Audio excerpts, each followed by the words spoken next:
Chapter 13. How I Fell In with the Curate. After getting this sudden lesson in the power of terrestrial weapons, the Martians retreated to their original position upon Horsell Common, and, in their haste, and encumbered with the debris of their smashed companion, they no doubt overlooked many such a stray and negligible victim as myself. They had left their comrade, and pushed on forthwith. There was nothing at the time between them and London but batteries of 12-pounder guns, and they would certainly have reached the capital in advance of the tidings of their approach. As sudden, dreadful, and destructive their advent would have been as the earthquake that destroyed Lisbon a century ago. But they were in no hurry. Cylinder followed cylinder on its interplanetary flight. Every 24 hours brought them reinforcement, and meanwhile the military and naval authorities, now fully alive to the tremendous power of their antagonists, worked with furious energy. Every minute a fresh gun came into position until, before twilight, every copse, every row of suburban villas on hilly slopes about Kingston and Richmond masked an expectant black muzzle. And through the charred and desolate area, perhaps 20 square miles altogether, that encircled the Martian encampment on Horsell Common, through charred and ruined villages among the green trees, through the blackened and smoking arcades that had been but a day ago pine spinneys, crawled the devoted scouts with the heliographs that were presently to warn the gunners of the Martian approach. But the Martians now understood our command of artillery, and the danger of human proximity, and not a man ventured within the mile of either cylinder, save at the price of his life. It would seem that these giants spent the earlier part of the afternoon in going to and fro, transferring everything from the second and third cylinders, the second in the Addlestone golf links, and the third at Pireford, to their original pit on Horsell Common. Over that, above the blackened heather and ruined buildings that stretched far and wide, stood one as sentinel, while the rest abandoned their vast fighting machines and descended into the pit. They were hard at work there, far into the night, and the towering pillar of dense green smoke that rose therefrom could be seen from the hills about Merrow, and even, it is said, from Banstead and Epsom Downs. And while the Martians behind me were thus preparing for their next sally, and in front of me humanity gathered for the battle, I made my way with infinite pains and labour from the fire and smoke of burning Weybridge towards London. I saw an abandoned boat, very small and remote, drifting downstream, and throwing off the most of my sodden clothes, I went after it, gained it, and so escaped out of that destruction. There were no oars in the boat, but I contrived to paddle, as well as my parboiled hands would allow, down the river towards Halliford and Walton, going very tediously and continually looking behind me, as you may well understand.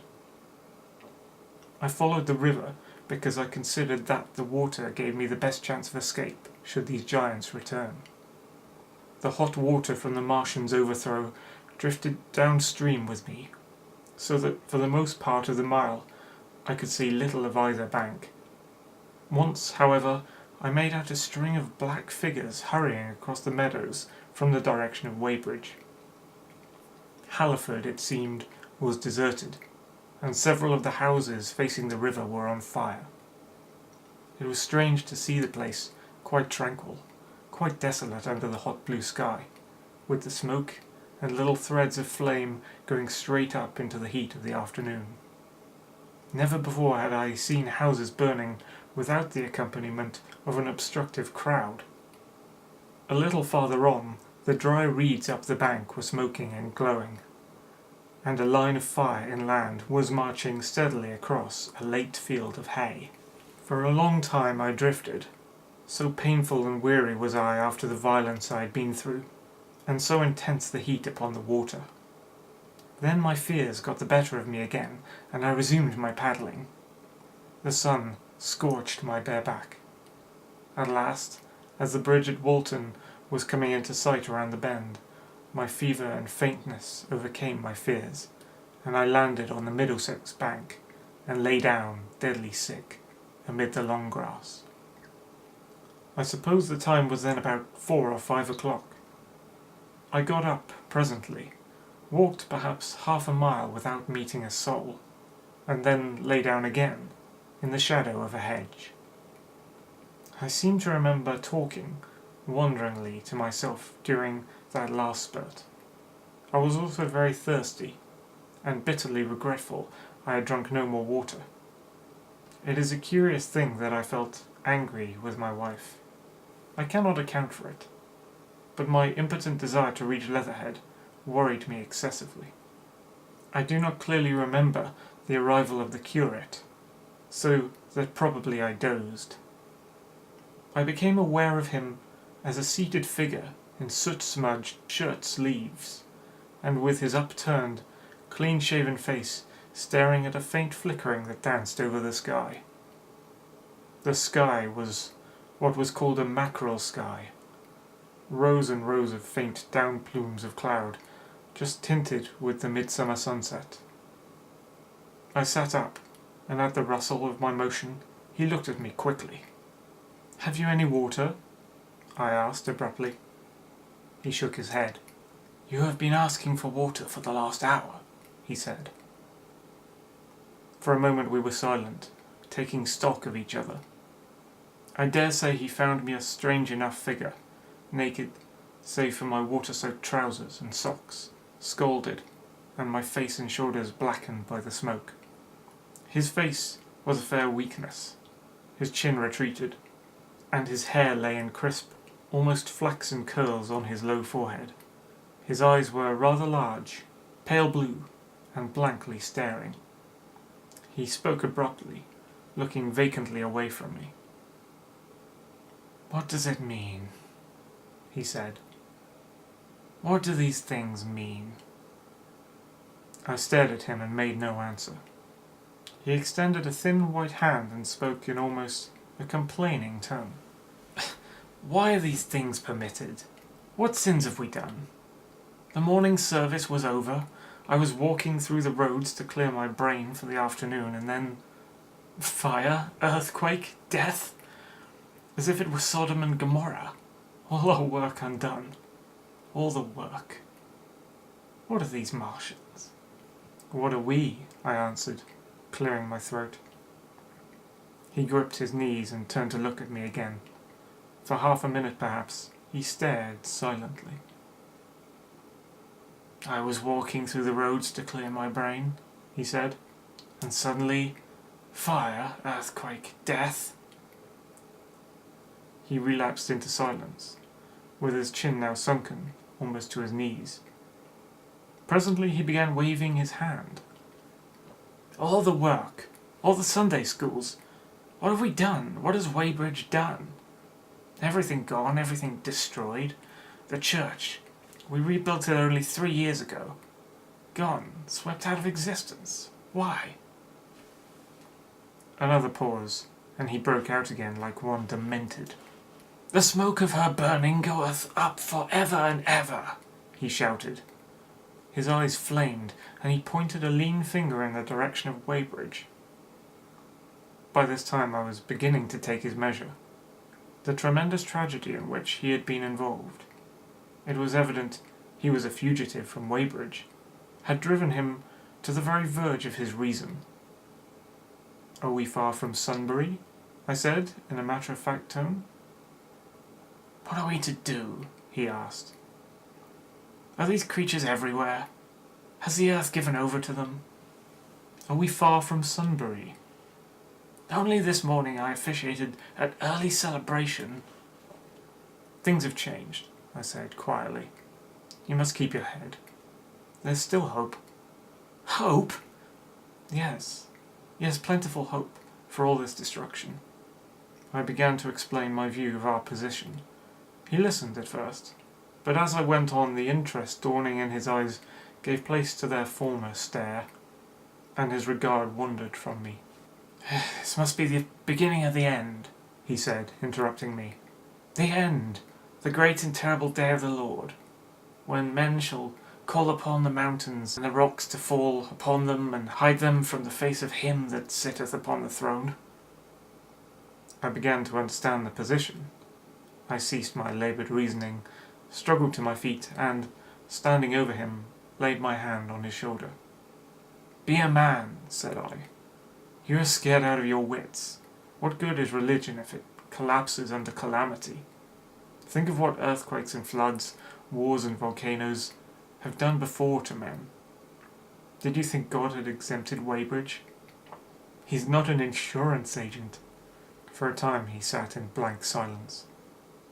But how can we escape? He asked suddenly. They are invulnerable. They are pitiless. Neither the one nor perhaps the other, I answered. And the mightier they are, the more sane and wary should we be. One of them was killed yonder not 3 hours ago. Killed? He said, staring about him. How can God's ministers be killed? I saw it happen, I proceeded to tell him. We have chanced to come in for the thick of it, said I, and that is all. What is that flicker in the sky? He asked abruptly. I told him it was the heliograph signalling, that it was a sign of human help and effort in the sky. We are in the midst of it, I said. Quiet as it is, that flicker in the sky tells of the gathering storm. Yonder, I take it, are the Martians. And Londonward, where those hills rise about Richmond and Kingston, and the trees give cover, earthworks are being thrown up and guns are being placed. Presently the Martians will be coming this way again. And even as I spoke he sprang to his feet and stopped me by a gesture. Listen, he said. From beyond the low hills across the water came the dull resonance of distant guns and a remote, weird crying. Then everything was still. A cockchafer came droning over the hedge past us. High in the west, the crescent moon hung faint and pale above the smoke of Weybridge and Shepperton, and the hot, still splendour of the sunset. We had better follow this path, I said. Northward. Chapter 14. In London. My younger brother was in London when the Martians fell at Woking. He was a medical student working for an imminent examination, and he heard nothing of the arrival until Saturday morning.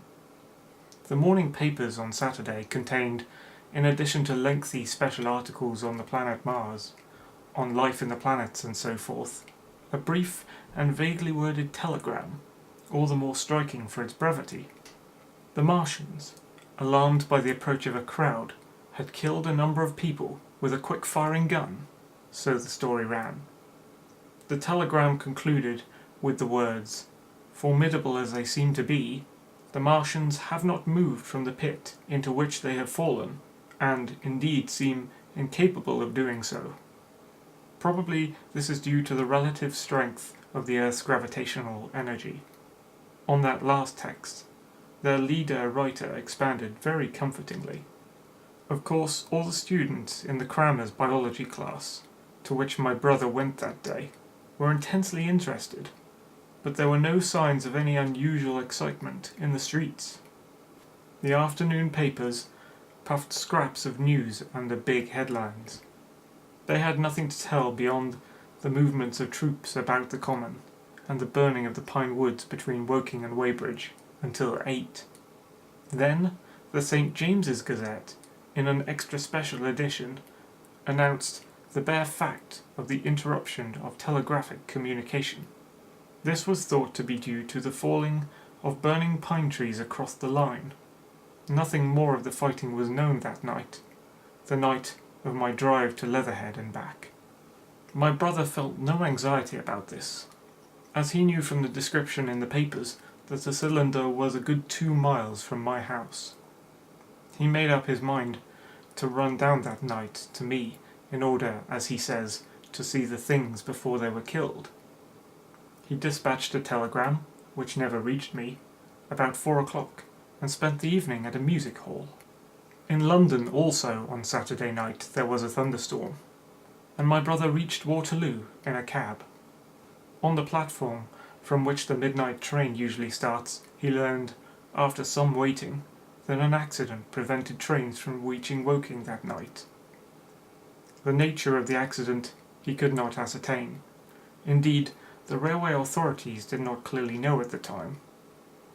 There was very little excitement in the station, as the officials, failing to realise that anything further than a breakdown between Byfleet and Woking Junction had occurred, were running the theatre trains which usually passed through Woking round by Virginia Water or Guildford. They were busy making the necessary arrangements to alter the route of the Southampton and Portsmouth Sunday League excursions. A nocturnal newspaper reporter, mistaking my brother for the traffic manager, to whom he bears a slight resemblance, waylaid and tried to interview him. Few people, excepting the railway officials, connected the breakdown with the Martians. I have read, in another account of these events, that on Sunday morning all London was electrified by the news from Woking. As a matter of fact, there was nothing to justify that very extravagant phrase. Plenty of Londoners did not hear of the Martians until the panic of Monday morning. Those who did took some time to realise all that the hastily worded telegrams in the Sunday papers conveyed. The majority of people in London do not read Sunday papers. The habit of personal security, moreover, is so deeply fixed in the Londoner's mind, and startling intelligence so much a matter of course in the papers, that they could read without any personal tremors. About 7 o'clock last night the Martians came out of the cylinder, and, moving about under an armour of metallic shields, have completely wrecked Woking Station with the adjacent houses, and massacred an entire battalion of the Cardigan Regiment. No details are known. Maxims have been absolutely useless against their armour. The field guns have been disabled by them. Flying hussars have been galloping into the Chertsey. The Martians appear to be moving slowly towards Chertsey or Windsor. Great anxiety prevails in West Surrey, and earthworks are being thrown up to check the advance Londonward. That was how the Sunday Sun put it, and a clever and remarkably prompt handbook article in the Referee compared the affair to a menagerie suddenly let loose in a village. No one in London knew positively of the nature of the armoured Martians, and there was still a fixed idea that these monsters must be sluggish, crawling, creeping painfully. Such expressions occurred in almost all the earlier reports. None of the telegrams could have been written by an eyewitness of their advance. The Sunday papers printed separate editions as further news came to hand, some even in default of it. But there was practically nothing more to tell people until late in the afternoon, when the authorities gave the press agencies the news in their possession. It was stated that the people of Walton and Weybridge and all the district were pouring along the roads Londonward, and that was all. My brother went to church at the Foundling Hospital in the morning, still in ignorance of what had happened on the previous night. There he heard allusions made to the invasion, and a special prayer for peace. Coming out, he bought a Referee. He became alarmed at the news in this, and went again to Waterloo Station to find out if communication were restored. The omnibuses, carriages, cyclists, and innumerable people walking in their best clothes seemed scarcely affected by the strange intelligence that the news vendors were disseminating. People were interested, or, if alarmed only on account of the local residents. At the station he heard for the first time that the Windsor and Chertsey lines were now interrupted. The porters told him that several remarkable telegrams had been received in the morning from Byfleet and Chertsey stations, but that these had abruptly ceased. My brother could get very little precise detail out of them. "There's fighting going on about Weybridge," was the extent of their information. The train service was now very much disorganised. Quite a number of people who had been expecting friends from places in the southwestern network were standing about the station. One grey-headed old gentleman came and abused the southwestern company bitterly to my brother. "It wants showing up," he said. 1 or 2 trains came in from Richmond, Putney, and Kingston, containing people who had gone out for a day's boating and found the locks closed, and a feeling of panic in the air. A man in a blue and white blazer addressed my brother, full of strange tidings. "There's hosts of people driving into Kingston in traps and carts and things, with boxes of valuables and all that," he said. "They come from Molesey and Weybridge and Walton, and they say there's been guns heard at Chertsey, heavy firing, and that mounted soldiers have told them to get off at once because the Martians are coming. We heard guns firing at Hampton Court Station, but we thought it was thunder. What the dickens does it all mean? The Martians can't get out of their pit, can they?" My brother could not tell him. Afterwards, he found that a vague feeling of alarm had spread to the clients of the Underground Railway, and that the Sunday excursionists began to return from all over the southwestern line, Barnes, Wimbledon, Richmond Park, Kew and so forth, at unnaturally early hours, but not a soul had heard anything more than vague hearsay to tell of. Everyone connected with the terminus seemed ill-tempered. About 5 o'clock, the gathering crowd in the station was immensely excited by the opening of the line of communication, which is almost invariably closed between the southeastern and southwestern stations, and the passage of carriage trucks bearing huge guns, and carriages crammed with soldiers. These were the guns that were brought up from Woolwich and Chatham to cover Kingston. There was an exchange of pleasantries. "You'll get eaten," "We're the beast tamers," and so forth. A little while after that, a squad of police came into the station and began to clear the public off the platforms, and my brother went out into the street again. The church bells were ringing for evensong, and a squad of Salvation Army lassies came singing down Waterloo Road. On the bridge, a number of loafers were watching a curious brown scum that came drifting down the stream in patches. The sun was just setting, and the clock tower and the Houses of Parliament rose against one of the most peaceful skies it is possible to imagine. A sky of gold, barred with long transverse stripes of reddish-purple cloud. There was talk of a floating body. One of the men there, a reservist he said he was, told my brother he had seen the heliograph flickering in the west. In Wellington Street, my brother met a couple of sturdy roughs, who had just been rushed out of Fleet Street with still wet newspapers and staring placards. "Dreadful catastrophe!" they bawled, one to the other down Wellington Street. "Fighting at Weybridge, full description, repulse of the Martians, London in danger." He had to give 3d for a copy of that paper. Then it was, and then only, that he realized something of the full power and terror of these monsters. He learned that they were not merely a handful of small sluggish creatures, but that they were minds swaying vast mechanical bodies, and that they could move swiftly and smite with such power that even the mightiest guns could not stand against them.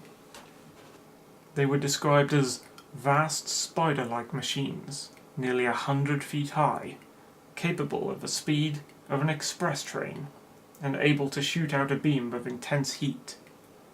Masked batteries, chiefly of field guns, had been planted in the country about Horsell Common, and especially between the Woking district and London. 5 of the machines had been seen moving towards the Thames, and one, by a happy chance, had been destroyed. In the other cases, the shells had missed, and the batteries had been at once annihilated by the heat rays. Heavy losses of soldiers were mentioned, but the tone of the dispatch was optimistic. The Martians had been repulsed. They were not invulnerable. They had retreated to their triangle of cylinders again, in the circle about Woking. Signallers with heliographs were pushing forward upon them from all sides. Guns were in rapid transit from Windsor, Portsmouth, Aldershot, Woolwich, even from the north. Among others, long wire guns of 95 tons from Woolwich. Altogether 116 were in position, or being hastily placed, chiefly covering London.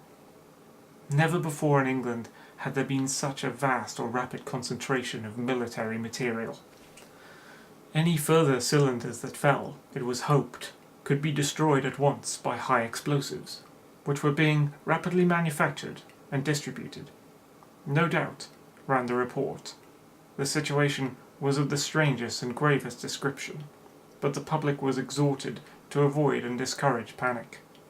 No doubt the Martians were strange and terrible in the extreme, but at the outside there could not be more than 20 of them against our millions.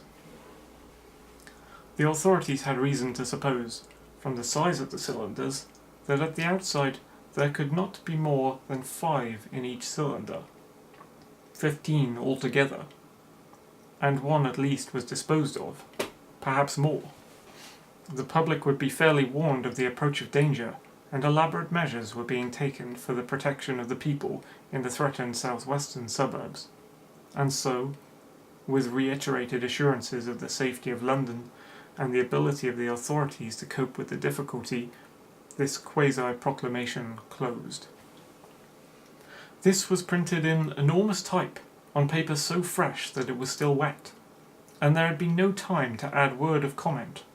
It was curious, my brother said, to see how ruthlessly the usual contents of the paper had been hacked and taken out to give this place. All down Wellington Street, people could be seen fluttering out the pink sheets and reading, and the Strand was suddenly noisy with the voices of an army of hawkers following these pioneers. Men came scrambling off buses to secure copies. Certainly this news excited people intensely, whatever their previous apathy.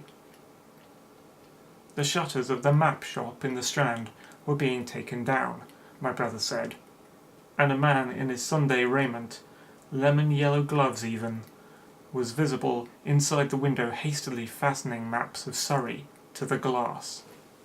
Going along to the Strand to Trafalgar Square, the paper in his hand, my brother saw some of the fugitives from West Surrey. There was a man with his wife and 2 boys, and some articles of furniture in a cart such as greengrocers use. He was driving from the direction of Westminster Bridge, and close behind him came a hay wagon with 5 or 6 respectable-looking people in it, and some boxes and bundles. The faces of these people were haggard, and their entire appearance contrasted conspicuously with the Sabbath-best appearance of the people on the omnibuses. People in fashionable clothing peeped at them out of cabs. They stopped at the square as if undecided which way to take, and finally turned eastward along the Strand. Some way behind these came a man in workday clothes, riding one of those old-fashioned tricycles with the small front wheel. He was dirty and white in the face. My brother turned down towards Victoria and met a number of such people. He had a vague idea that he might see something of me. He noticed an unusual number of police regulating the traffic.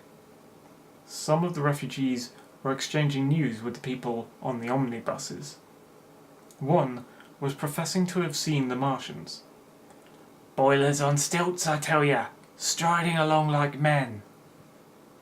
Most of them were excited and animated by their strange appearance. Beyond Victoria, the public houses were doing a lively trade with these arrivals. At all the street corners, groups of people were reading papers, talking excitedly, or staring at these unusual Sunday visitors. They seemed to increase as the night drew on, until at last the roads, my brother said, were like Epsom High Street on a Derby day. My brother addressed several of these fugitives, and got unsatisfactory answers from most. None of them could tell him any news of Woking except one man who assured him that Woking had been entirely destroyed on the previous night. "I come from Byfleet," he said. "Man on a bicycle came through the place in the early morning and ran from door to door warning us to come away. Then came soldiers. We went out to look, and there were clouds of smoke to the south. Nothing but smoke, and not a soul coming that way. Then we heard the guns at Chertsey, and folks coming from Weybridge, so I've locked up my house and come on." At the time, there was a strong feeling in the streets that the authorities were to blame for their incapacity to dispose of the invaders without all this inconvenience. About 8 o'clock, a noise of heavy firing was distinctly audible over the south of London. My brother could not hear it for all the traffic in the main thoroughfares, but by striking through the quiet back streets to the river, he was able to distinguish it quite plainly. He walked from Westminster to his apartments near Regent's Park, about 2. He was now very anxious on my account, and disturbed at the evident magnitude of the trouble. His mind was inclined to run, even as mine had run on Saturday, on military details. He thought of all those silent, expectant guns, of the suddenly nomadic countryside. He tried to imagine boilers on stilts 100 feet high. There were 1 or 2 cartloads of refugees passing along Oxford Street, and several in the Marylebone Road. But so slowly was the news spreading that Regent Street and Portland Place were full of their usual Sunday night promenaders, albeit they talked in groups, and along the edge of Regent Park there were as many silent couples walking out together under the scattered gas lamps as ever there had been. The night was warm and still, and a little oppressive. The sound of guns continued intermittently, and after midnight there seemed to be sheet lightning in the south. He read and reread the paper, fearing the worst had happened to me. He was restless, and after supper prowled out again aimlessly. He returned and tried in vain to divert his attention to his examination notes. He went to bed a little after midnight, and was awakened from lurid dreams in the small hours of Monday by the sound of door knockers, feet running in the street, distant drumming, and the clamour of bells. Red reflections danced on his ceiling. For a moment he lay astonished, wondering whether day had come or the world gone mad. Then he jumped out of bed and ran to the window. His room was an attic, and as he thrust his head out, up and down the street were a dozen echoes to the noise of his window sash, and heads in every kind of night disarray appeared. Inquiries were being shouted. "They are coming!" bawled the policeman, hammering at the door. "The Martians are coming!" And he hurried to the next door. The sound of drumming and trumpeting came from the Albany Street barracks, and every church within earshot was hard at work killing sleep with a vehement, disorderly tocsin. There was a noise of doors opening, and window after window in the houses opposite flashed from darkness into yellow illumination. Up the street came galloping a closed carriage, bursting abruptly into noise at the corner, rising to a clattering climax under the window, and dying away slowly in the distance. Close on the rear of this came a couple of cabs, the forerunners of a long procession of flying vehicles, going for the most part to Chalk Farm Station, where the North Western special trains were loading up, instead of coming down the gradient into Euston. For a long time my brother stared out of the window in blank astonishment, watching the policemen hammering at door after door and delivering their incomprehensible message. Then the door behind him opened, and the man who lodged across the landing came in, dressed only in shirt, trousers, and slippers, his braces loose about his waist, his hair disordered from his pillow. "What the devil is it?" he asked. "A fire? What a devil of a row!" They both craned their heads out of the window, straining to hear what the policemen were shouting. People were coming out of the side streets and standing in groups at the corners, talking. "What the devil is it all about?" said my brother's fellow lodger. My brother answered him vaguely and began to dress, running with each garment to the window in order to miss nothing of the growing excitement. And presently, men selling unnaturally early newspapers came bawling into the street. "London in danger of suffocation! The Kingston and Richmond defences forced! Fearful massacres in the Thames Valley!" And all about him, in the rooms below, in the houses on each side and across the road, and behind the park terraces, in the 100 other streets of that part of Marylebone, and the Westbourne Park district of St. Pancras, and westward and northward, in Kilburn and St. John's Wood and Hampstead, and eastward in Shoreditch and Highbury and Haggerston and Hoxton, and indeed through all the vastness of London from Ealing to Eastham, people were rubbing their eyes and opening windows to stare out and ask aimless questions, dressing hastily as the first breath of the coming storm of fear blew through the streets. It was the dawn of the Great Panic. London, which had gone to bed on Sunday night, oblivious and inert, was awakened, in the small hours of Monday morning, to a vivid sense of danger.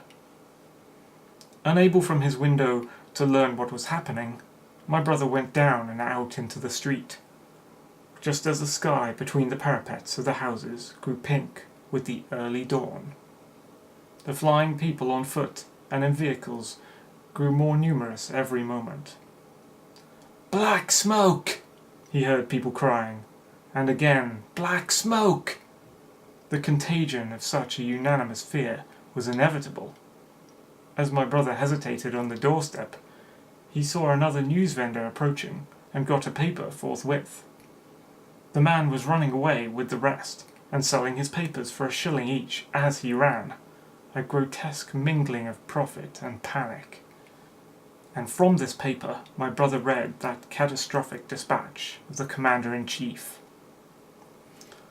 "The Martians are able to discharge enormous clouds of black and poisonous vapour by means of rockets. They have smothered our batteries, destroyed Richmond, Kingston, and Wimbledon, and are advancing slowly towards London, destroying everything on the way. It is impossible to stop them. There is no safety from the black smoke, but in instant flight." That was all, but it was enough. The whole population of the great 6 million city was stirring, slipping, running. Presently it would be pouring, en masse, northward. "Black smoke!" the voices cried. "Fire!" The bells of the neighbouring church made a jangling tumult. A cart, carelessly driven, smashed, amid shrieks and curses, against the water trough up the street. Sickly yellow lights went to and fro in the houses, and some of the passing cabs flaunted unextinguished lamps. And overhead the dawn was growing brighter, clear and steady and calm. He heard footsteps running to and fro in the rooms and up and down stairs behind him. His landlady came to the door, loosely wrapped in a dressing gown and shawl. Her husband followed, ejaculating. As my brother began to realize the import of all these things, he turned hastily to his own room, put all his available money, some £10 altogether, into his pockets, and went out again into the streets.